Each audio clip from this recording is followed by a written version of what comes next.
உன்னை பத்தி அவங்க இதெல்லாம் சொல்றாங்க.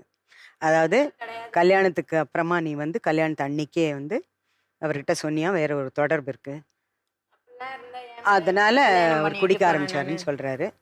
என்னன்னு இல்ல கேட்டேன். மேடம், நீ என்ன அதெல்லாம் பார்க்காத, அவரை கிடையாதுங்க பார்த்து கேளு. அதெல்லாம் கிடையாதுங்க மேடம். நானு இல்லப்பா, அவர்கிட்ட அப்படி கேளு. தொடர்பு இருந்தா ஏன் மேடம் இவங்கள கல்யாணம் பண்ணிட்டு போறேன்? நீங்க சொன்னதால தான் அவர் சொல்றாருன்னு சொல்றாருல்ல. அப்படி தொடர்பு இருந்தா ஏன் அவரை மேடம்? பார்த்து கேளு. அப்படிலாம் இல்ல. என்ன அப்படிலாம் இல்ல. நீங்க குடிச்சிட்டு பேசுறதுக்கு அதுக்கெல்லாம் இது இல்ல மேடம். நான் ஆகஸ்ட் மாசம் போய் என் குழந்தைய பார்த்தேன் மேடம். சின்ன குழந்தைய பார்த்தப்ப இவங்க நீ சாப்பிட்டதுக்கு முத கொண்டு காசு நாங்க மேடம்.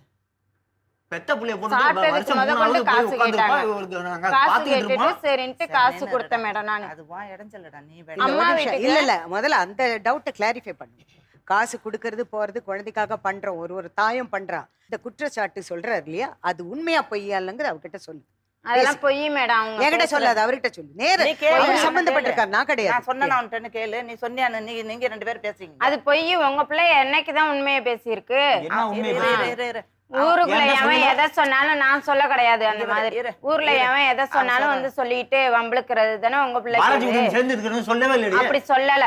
இங்க பாரு, நான் உன்கிட்ட கேட்டேன்ல, இரு சரணியா, நல்லா என் முகத்தை பாரு. அவன் பொய்ன்னு சொல்றான். நான் உன்னை எத்தனை ட்ரிப்பு கேட்டேன்.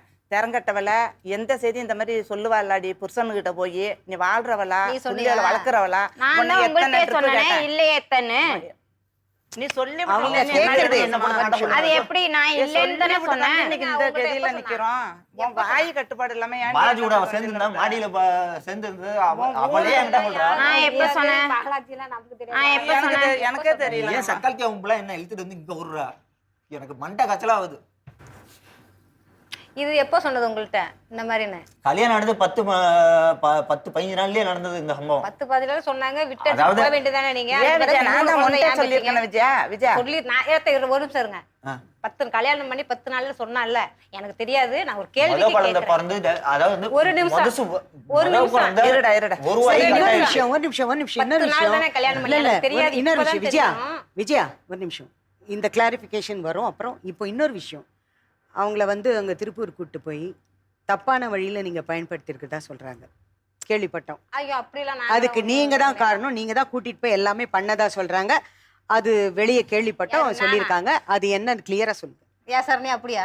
அப்படிலாம் இல்ல மேடம். நான் மட்டும்தான் இருக்கிறேன். வேணா வந்து அங்க கேட்டுக்கங்க. சோறு போட்டு வாடகை கொடுத்து நான் தங்க வச்சு ராஜேஷ் என் கேளுங்க. பொண்ணு மாதிரி நான் வந்து இந்த இடம் வந்துட்டு நான் மரபொருளாக பேசுறதுக்கு எனக்கு புரோசனம் இல்லை. நான் உண்மையை சாடா சொல்றேன்.